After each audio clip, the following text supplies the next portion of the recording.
Welcome back to the All-Purpose Pod for an all-purpose life, wherever you are and however you're here. And they call me Mr. Yu. We thank you again for making us a part of your morning, your day, and your week. We're your weekly mirror check before you change the world, baby. We got Raj and Herb in the house. We got Travis D. Home, Big Cat Country, joining us again this week. Football Talk with Bo is out on assignment again.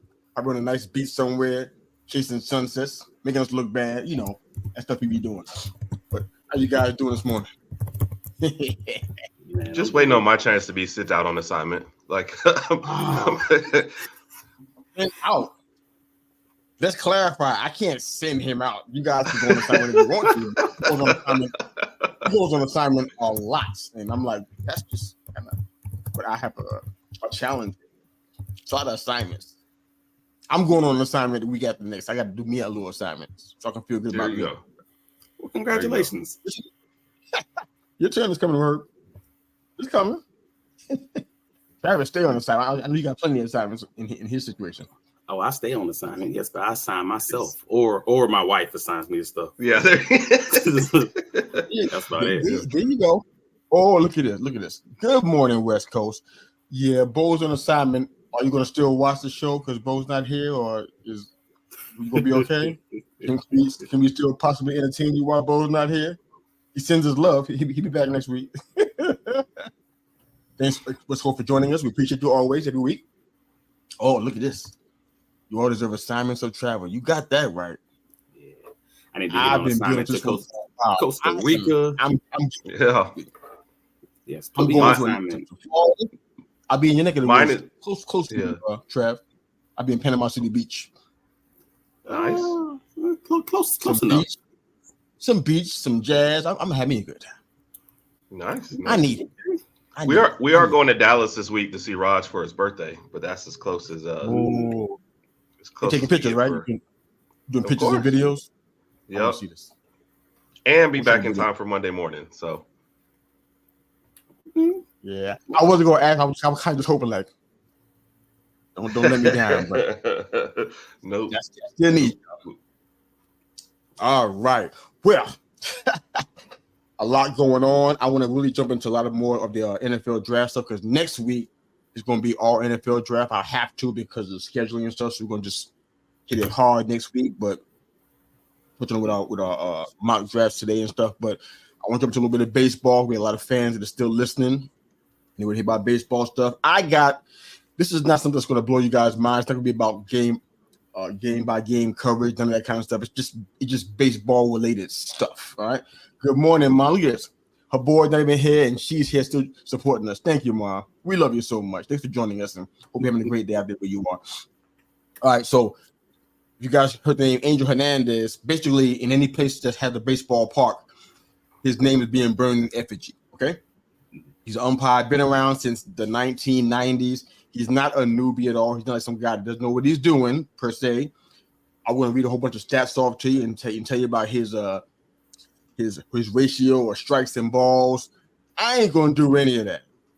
I'm going to just show you what everybody's so mad about in a nice little snippet, all right? So hang with me here. We're doing technical stuff, so you know how that can be sometimes. So hang on in there. I'm going to show you this real quick so you can see what everybody's so upset about. Hold on. You see that? And on top of it, the hardest hit ball of his big league career, and now he's finding out that Angel Hernandez. That wasn't even close. Pitch called a strike. Wow. Contact. Oh my! 2 games in a row. Oh my goodness! Angel.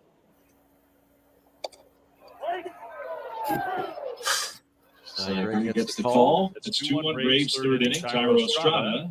Wow. Now that is a wide strike zone. Long days feel a lot shorter and a lot more fun. That's not even close. What is happening? Hey, again, this is you cannot miss this path. Was that a strike? Oh my God.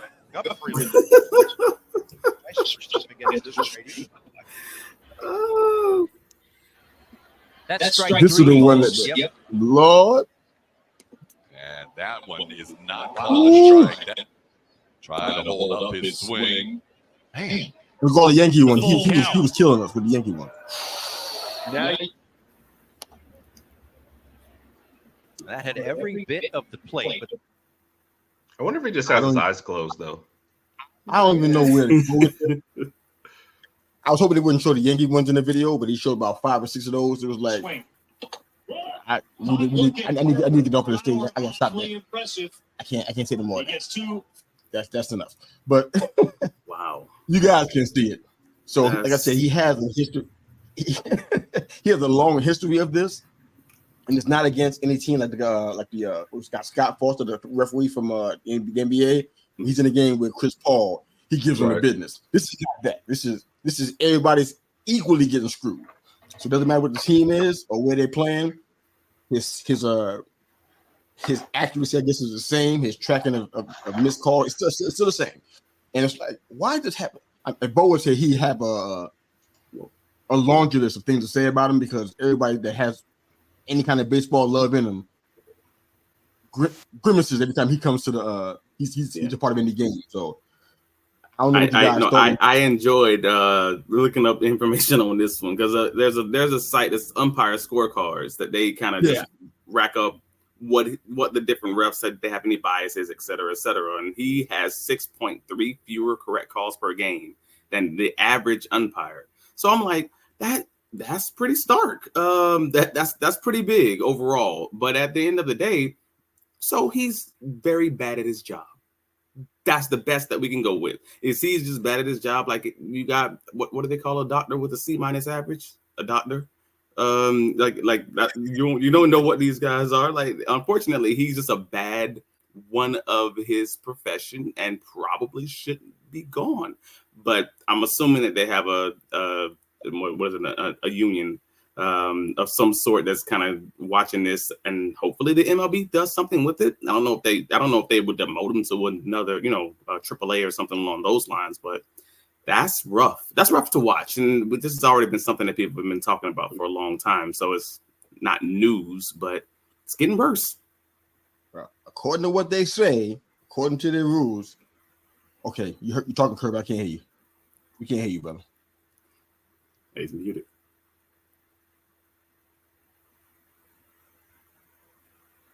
Kirby, you with us? You got something to say? We can't hear Lips you, are moving. Still can't hear him.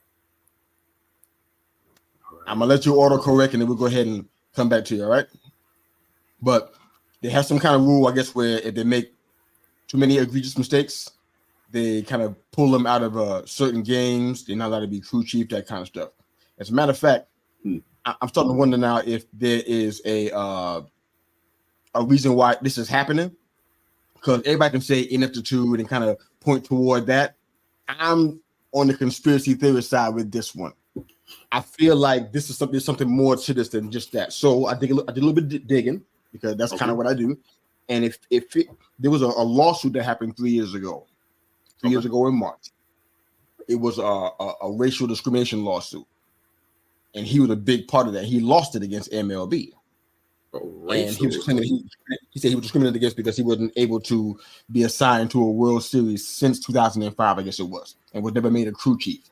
So it feels like a lot of what we're seeing is lining up with that same time period.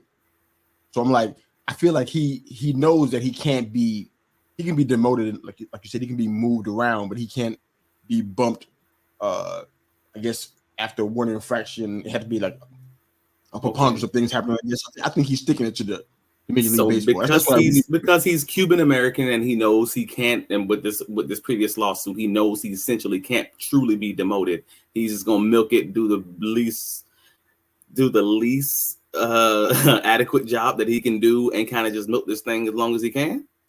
I mean, he's getting paid. Nothing's really changing. Hey, he's still working. You know what? That's interesting. Games. He's working games, and on top, he's trying to work in prominent games. He's not working. I can't name a team right now, because a lot of teams I would name, they're doing good this year as opposed to last year. So I can't really name them. But take the two worst teams you can think of. He's not working those games. He's working prominent games. So I'm like, there got to be something about this that's more personal, because you can't be that blind. there's nothing wrong with your eye. You've been doing this since the 90s. You can see. So it's like, and what we just saw in that video, you had to not be able to call balls and strikes the way you did. So it's like, it got to be something more. But that sounds like an assumption. All of that is an assumption. Again, this is a guy who's, well, hear me out on this. So this is a person. So this is a person. Actually, this is a person who is over 60 years old. And that's me not being ageist. That's being objective medical person. Like, just, hey, you're over 60. I always had the thought process that anybody 60 plus probably should get their driver's license renewed every year, because this has been my long time opinion. Like, over a certain age should have to automatically have that renewed every year. Like, you're making the assumption that this dude's, like, let's start there. You're making the assumption that this dude's eyes are well. Like, and I don't know that it's his job. He has to have checkups and stuff, right? He has to pass evaluations. No. All right. Is that how it works? Do they? Is that even the truth? Is that something that they even have to go through? Honestly, I can't say that as an objective fact. I can say that as an assumption, sure. But I mean, we've all worked with someone at a job who is doing the bare minimum. At whatever, anyone listening, wherever you work, I say, hey man, there's this person at my job that they milking this thing for as long as they possibly can, because they know they ain't going nowhere no time soon. And someone immediately comes to your mind, like, you know, that coworker you work with, you remember them, and that's all I'm saying. So like, if he's doing the bare minimum, and he knows that he's in this thing for the long haul, that they can't do a thing, and he's milking it, God bless you, legend at the bank. Like, that's I'm with you. I would. Working with the state government, this is a real short story. They have people there that were not really competent, and they have a union too. They have that same kind of situation. You can't really fire them so easily. It takes a lot to get them out of there. You know what I'm saying? But they'll get reassigned to somewhere where they don't have to do as much looking. It's a problem with their eyes. What do you do in this case? There's no way that if he has a problem, somebody's asking him, "You okay? Can you see? Do you know what's going on?" If he answered affirmatively, but we still see this guy. There might be some kind of checks and balances, but I mean, I don't have any evidence of that. But I'm using common sense. My friend's grandma almost killed somebody on the road like 3 years ago, and they had to take her driver's license and the keys, both things. So after the state took her driver's license like 2 years before that, then the family had to take her keys eventually on multiple occasions, because she still almost killed somebody multiple times because she continued to drive to the store. Couldn't even tell you that an accident happened. My overall point is, hey man, you could ask this dude, can he see all day? That don't mean that I ain't doing this just because you asked me. Yeah, I can do this. I got this. I mean evaluation. I don't mean acting. You gonna lie? I mean, I'm talking about evaluation. Like, in order for you to maintain your job, your position in this job, you must be able to see my hand in front of your face. You know, I mean, whatever the evaluation process. I mean, you agree? Herb. You took a little break. What you got, brother? Well, I don't know. First off, can everybody even hear me? Gremlins in the machine. It's funny with the name Angel Hernandez. I don't even watch baseball, and I've heard the name. That's how bad you have to be at your job for me to hear the name of an umpire in a sport I'm not even watching. So before I even saw the highlights, I already knew this, and I was like, that's just terrible. And I'm with y'all. Like, my wife thinks the exact same thing as you, Travis, that after 60 there should be some checks and balances as far as your driver's license.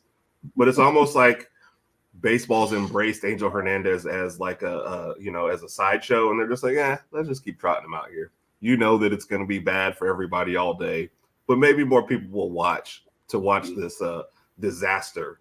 So I don't know how people like that keep a job in such a high profile thing, but like I said, God bless him, man. If he can keep it moving and keep that money going, I mean, I can't be mad at him.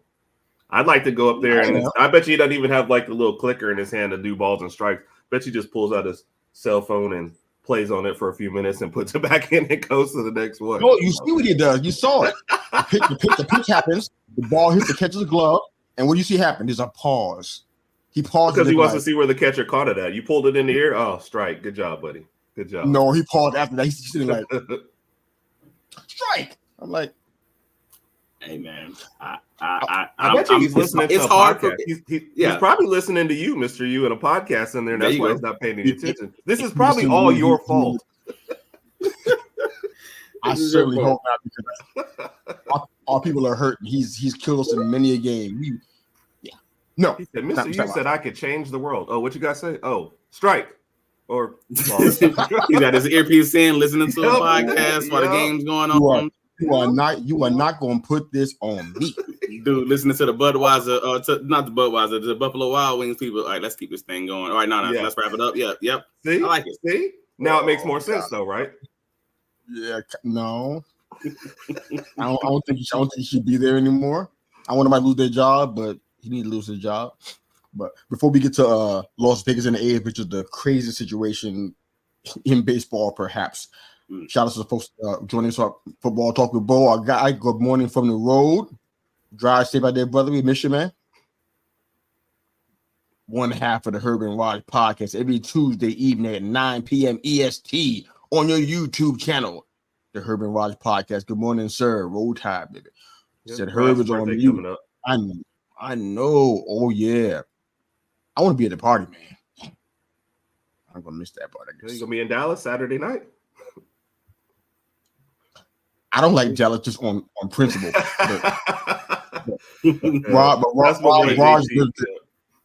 Met JT this weekend and hung out with him at A-Day game, so that was a fun time. So, oh man, I want to hear about that right after we get done with this nonsense that's going on with the Oakland Athletics. Well, the short story is there's no sound fish or anything. The short story is that the owner, Mr. Fisher himself, worth about $2.5 billion, he wants to move the team. He tried multiple times to get a stadium in Oakland, and I guess it didn't work out, or he didn't find anything to his liking. So he's been trying to move the team for a while. The fans are basically having a strike every time there's a home game. They're outside the stadium chanting, sell the team. Matter of fact, whenever the A's play somebody in an away game, the fans are shouting, sell the team. They're not A's fans. And they're saying, sell the team. So this is becoming a national sell the team movement. So they try to move to Las Vegas. They have some stuff planned out for, I think, 2027 to get inside there, have a new stadium built. I guess an old casino and hotel, Tropicana in Vegas. Trying to have a new stadium built. They were going to tear the Tropicana down anyway because it was old. So they're going to put up something new, and they're going to put a stadium there in this place for the A's, theoretically. Right? So that's kind of falling through right now. It's kind of shaky. So in the interim, they're going to move to Sacramento. The Las Vegas people are saying, you know what? I recommend you stay in Oakland and try to work it out. That's how dire the idea they're moving to Las Vegas is. So the people in Las Vegas are saying, you know what? Maybe you shouldn't come here. Stay there where you are and work that thing out. Ideally, that is the best route, but it doesn't seem like the ownership wants to do that. They got a fan base that's rabid that want to be there. They're bringing in a WNBA team in 2025, San Francisco, which is not far from Oakland. My dad used to live in the San Francisco area. He was alive, not far from there. They got they got a soccer team, and they got a minor league baseball team, I think, in the Oakland area. So they got fans that want sports. So Fisher could work it out if he really tried hard enough, I guess. But for some reason, he doesn't want to do that. So that's kind of where we are. What do you guys think from what you know or what you see in this? This is a nightmare scenario because it's kind of like moving out of your house and not having anywhere to go, and you sell your house. You can't go back to your house because you don't have. You get it? It's like you plan that kind of stuff out before you leave. You make sure you got everything planned. So you have somewhere to live when you move out of your house. Fisher's not planning that far ahead. He's putting his eggs. He's putting his chicken, the horse before the cart. Chicken before the eggs, whatever. It sounds like he really wanted to get this thing done, so he's gonna get it. He got it done one way or another. Hell or high water.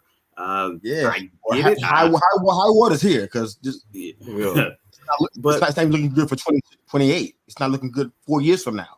So, what do you do? I still never get the whole we're going to move into another stadium and stay there for a minute until the other one is ready. Like that's just a terrible idea. Like how many fan base are you trying to alienate on the way out? And to your analogy, it's not this. He just moved out the house. He burned the house down before he moved out too. And now absolutely nobody wants to be there. So, I mean, it's a ridiculous situation. You got to have a lot of reports. But this is weird. This is a third relocation though. Like what's going on with the franchise? Is it the franchise? Is it the ownership? What is it? I'm not a historian going back, talking 60s and 70s, but I know this is their third city at this point. What's happening with the lack of being able to build that fan base or the getting the money agreement that they were, generally want. I'm not understanding that link. I mean, we can check. I'm not quite sure the official was down in ownership in the 70s. I'm not sure about that one. I mean, I watched baseball back then in the 80s. I'm not quite sure official was there. I think they had a different ownership, but they don't seem to have the ability to get this right. If you look at the stadiums and their condition, this is probably one of the worst stadiums. I'm talking about bathrooms, concession. Yeah.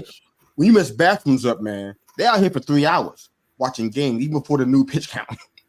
About 3 hours out here to watch games. They come there early and they usually stay late, take pictures, media, that kind of stuff. So they're there for like 3 hours plus. If your bathrooms ain't in good condition, it's a nightmare for folks. Where they gonna go to the bathroom at? You know what I'm saying? So you got stuff you can be doing to make the stadium better, but they haven't had the desire to do it. And I shared this on several shows late last year, I think it was. It feels like they want to try to force their way out, so they purposely didn't fix things. Yeah. They let things that were dilapidated kind of stay that way to kind of turn the fans off and keep people out of the stadium to kind of force the I guess the ownership's hand, I guess, to move and it be smooth. I mean, Fisher's been there since 2005, by the way. Yeah, so okay. You think they didn't want this to happen, or so they didn't want the team to stay? Everybody believes that. Look what they were. I mean, they weren't fixing it. They weren't upgrading. I mean, most stadiums, if you're there, they're gonna do an upgrade if they can. They can upgrade stuff. They're gonna do that, especially with audio visual. I mean, most teams do that, but these guys, they just decided they weren't going to do it. It's just, and it wasn't that they had the money. They had the money. The money's there for it. They just wouldn't do it. And what they also did, and let people know that they didn't want to stay there, was they got with all of their good players. They sold them off for cheap and brought in guys that played kind of cheap, if you know what I mean.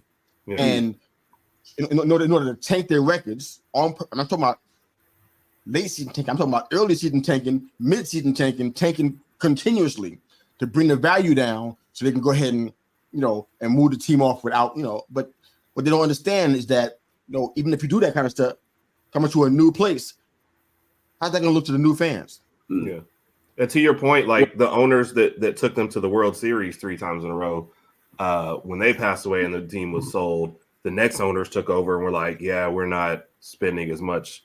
And then Fisher took over, and I think he just continued that. And I think that's why the success of Oakland hasn't been there for a while.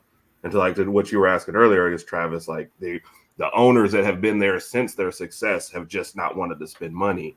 And that's why they continued, like, let's look somewhere else. So I'm like, dude, that's 3 teams they've lost in less than 5-6 years. Like, that's crazy. Oakland, that's crazy. That place wants sports, man. They want sports. They might want sports, but they don't want to pay for it. Yeah. Well, you know what I mean? Like I want a 10, but I might not want to put in 10 behavior as a man. I understand it. I'm not sure I can take it there because I don't know. I don't have the attendance in front of me before all this stuff started happening. But I feel like it was pretty good in its heyday, in its time. Right. And I'm not putting all on Mark McGwire. It was good because despite that. People wanted baseball. Baseball was important in that time frame. I don't know what we're talking about right now. Right. I don't blame. Yeah, I don't blame the fans. That's to be clear. I'm not blaming the fans, but this obviously, if they've lost 3 professional franchises in less than 6 years, that's a conversation piece. And when it was the Raiders, it was also a stadium conversation. Like we're having the same conversation, talking about spending money and investing in the teams to keep them there. Good point. Something that other teams are willing to do. Most times when the NFL team leaves, it is surrounding around the stadium. To your earlier point, that's the conversation piece. And you're in an expensive place like California. That's fair. Okay, cool. Las Vegas, though. I mean, Las Vegas Las Vegas is shiny. It's new. You think it's shiny, it's new, but it's a smaller media market than what Oakland got. It is a smaller media market, not significantly different than Orlando, Florida. And I say that I live on the outskirts of Orlando. No, I live on the outskirts of Orlando. But the reason I use Orlando as the example, because it doesn't matter if you have a smaller media market or you have a smaller population market when you are a market that is historically known for what? Visitors. Right. That is what That's you what I are was known thinking. for. Yeah. So it may not matter if you're a smaller market as long as you have an influx of people always coming in, because that makes it easy for travel, easy for your stadium, easy for the fans, easy for everybody. Like across the board, cheap flights, $100 flight to go to Las Vegas and watch a football game, hockey game, basketball, etc. Hey man, I understand the pull. Yeah. You can make a whole weekend out of everything in Vegas and then center it around the football game coming up or the baseball series that weekend. Like, it's a travel destination. So, hey, if I can go to Vegas and have my good weekend and catch 3 games at the same time, I'm good. Or you catch some A's games when you go to Las Vegas. You going to go to the A's? I'm saying if I was a fan of that, why not? I'm saying I'm a diehard baseball fan before I even start putting on colors. If I'm going to Vegas, I ain't a gambler, so I don't even do that. Just to be fair, I'm kind of boring. If I go to Las Vegas, I'm not going to an A's game. Not on the strength of what we're seeing right now. It's not happening. I think that's based on you being you, though. Yeah. And again, 90%. No, I said no. Hear me out. You are a fanatic, right? You are truly about this life, and that's what I mean. Like, but if you're 30%, 40%, I think I'd be reasonable to say it's like something like that. Like a lot of the baseball is surrounded around making sure they get kids involved, making sure that next generation is truly engaged in playing this sport, making sure they can make this an international thing. All these things that they're pushing for, and they have historically been pushing for the last, decade plus, then lead you to believe that, hey, if I put this team in Las Vegas and I have people that are coming to visit to watch this game just outside of the local area, I'm having people coming to watch this game. I'm not necessarily having to advertise it to you, because if you are a fanatic, you're going to be there either way. But if you're not a fanatic, hey, that's when I'll get these other people to come, because the game's there. You already here, baby. Why not come and watch a game? We're out of the street. Yeah. And you're right in the middle of the day. You're not taking away from any other things that you were going to do. All your other activities in Vegas, you're probably planning at night. So a 1:00 game in the middle of the afternoon. Your degenerate activities at nighttime. Yeah, Nobody's taking you away from it. Yeah. I love you guys' enthusiasm. The optimism is like it's better than this for me this morning. I appreciate it so much. These guys, these A's fans, they're out here in front of the stadium protesting every time they got a home game. But do you know what the attendance been looking like? The attendance, what it's been looking like? I'm talking about, it's not just about them trying to sell the team. Yeah. They're going out here and they're seeing a really bad product because the team's been gutted. So you can move into Las Vegas all you want to, but you can't take new players with you. That's going to be a process. It's going to take a minute. Oh, and it should take a minute, but that should be purposeful, right? Yeah, I mean, it's going to take most of that. More than half of that, the timeline they originally had, the time it's not gonna work now. We can see that the timeline is just it's blown up. But it would have took half of their time, more than half of their timeline to get them to a place where they had a product on the field that people actually want to see. Right now, it's busted. I think they got one guy that's really good, and I don't think they expected him to be good, and he's been, I guess, overachieving. But the rest of it's a project. So you're taking that to Las Vegas. They already got a project out there called Raiders. So you know what I'm saying? It's bad, but I mean I hear what you guys are saying though. Las Vegas is. Well, hear me out from a team building and a management perspective. Just bear with me. I'm just putting myself in those shoes just for a sec. If I'm moving a team from one city to the other, where I'm playing legitimately half of my games, and these guys signed up to be here, to play here. They bought houses, they built lives, et cetera, to be here, and then I decide to make the move of this team away from this city where we would no longer be playing pretty much any games in the Oakland area moving forward. I can see why the players themselves might have a problem staying there and not wanting to be there. So it might be in your interest from a management perspective, if you know this team is going to be moving because this stadium is not being invested in, to just jettison them, get what you can get from them, or just don't re-sign them and rebuild this team where you know the team's going to be moving forward. I mean, we saw something moderately similar with the Chargers when they ended up moving from St. Louis. St. Louis, not Chargers, San Diego. San Diego. Yeah, the Rams. Yeah. Right. Sorry. You threw me off for a second. Yeah. And I'm like, you see something similar, like, hey, you don't renew all the contracts. You also make sure that you have a different coach. Like, these are conversations behind the scenes. These guys aren't signing up to move my entire life over there just because you choose that the stadium's not working out. They might not want to be there. Cool. So I get that you might want to put that on management, but at the same time, it might be just easier and simpler just to clean slate and just rebuild that sucker from the bottom up.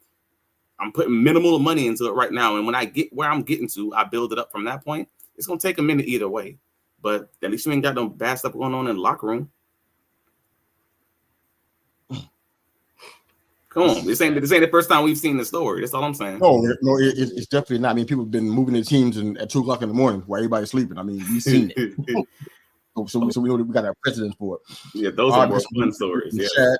Yeah, good morning, Chad. Thanks for joining us, brother. We appreciate you. All got West Coast totally on board with your Trav. Everything you were saying. The Bone Meister said the Angel become a broadcaster so he can continue making bad. You know, good and well, he ain't gonna be no broadcast. He's gonna stay right there with that. I think I would watch that brookcast though. That's always interesting when you have those refs. Yeah, when you have those refs, you're gonna be bored.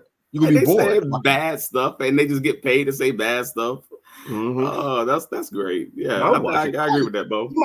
He might surprise you. He might do almost like a Bill Belichick and surprise you outside of his normal realm and be entertaining. He might be a funny guy that's thoughtful about the game and passionate about the sport. He ain't calling balls and strikes. You ain't gonna enjoy it the same way you're enjoying it right now. I guess I want him to be as bad at broadcasting as he is at calling balls and strikes, and I would tune in for that one. No, I think he'll be epic.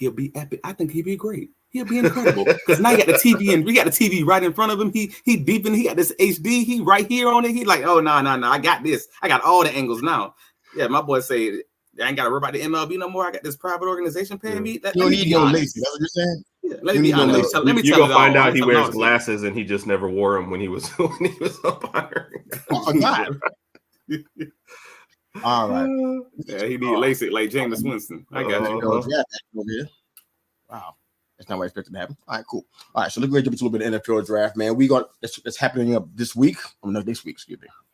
I wanted it to be this week, but it's not. So next week, I want to cover it a little bit because next week we're gonna go deep into it. It's gonna be all NFL draft next week. We're gonna just go ahead and just deep dive in there. You guys ready for your mock drafts? I've been talking about this thing for about a month and a half. You guys got it ready. I know Trav sent his through Twitter. You ready, Herb? Maybe. Raj and Bo. You hear me out there? Where's your top 10 mocks, man? Send them in the comments, man. Let's go, man. We waited long enough. Let's go. Okay. All right, Trav, you got yours in front of you, man. You go ahead and run them. I give Herb a chance to get his pull up. So run my top 10. Let's go, baby. Top 10. Okay. All right, so we got trades, bonus points. We got trades. All right, so I wanted to put a trade so bad, but I've been back and forth on this. If you follow me on Twitter, Travis D. Holmes, you know I'm 50-50 on whether or not these trades actually come to fruition. Yep. And I end up not going with the trades. I thought the easier route is to not have a trade happen. Okay. Well, no. It's hard. It's harder to say, all right, this trade is going to happen because I truly think, yes, a trade probably is going to happen in the top 10. Which trade is the one that I'm just like, I don't know. And that's a coin flip. So you know what? It's the hardest thing to do is just say, I'm gonna leave it as is. This is what's gonna happen. Then we're gonna go with this. Cool. Okay. Start with Chicago Bears taking Caleb. Right.